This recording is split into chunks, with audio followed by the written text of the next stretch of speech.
নমস্কার বন্ধুরা, স্বপ্না ফ্যামিলি ব্লগে তোমাদের সবাইকে স্বাগত জানাই। বন্ধুরা, তোমরা কেমন আছো?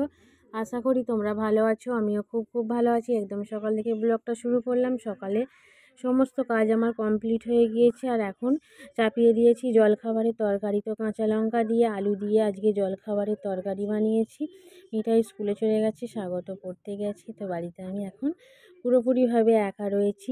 তো জলখাবারের তরকারি বানাচ্ছি, এবার যে যার মতো ফিরে আসবে।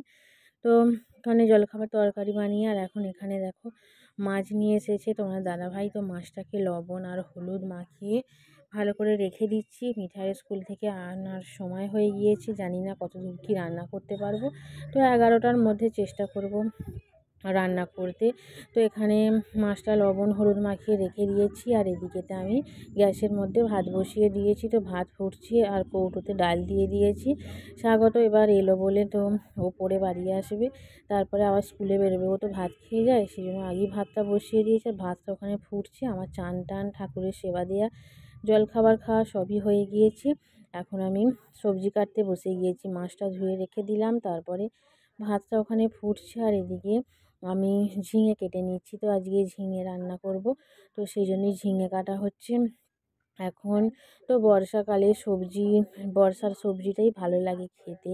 তো শীতের যেরকম কপি, বর্ষা ঝিঙে পটল এইসবগুলোই ভালো লাগে।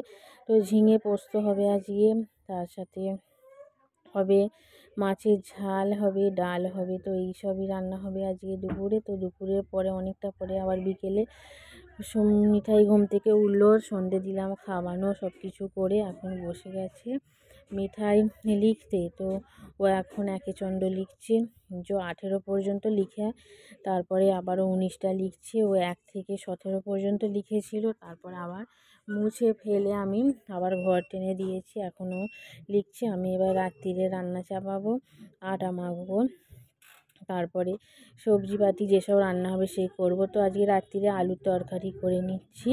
অনেক দিন রাত্রিরে আলুর তরকারি খাওয়া হয় না, বেশি ডাল ঘুগনি এইসব, কুমড়ো রান্না করি। তো আজকে একটু ঝাল ঝাল করে নিচ্ছি আলুর তরকারি।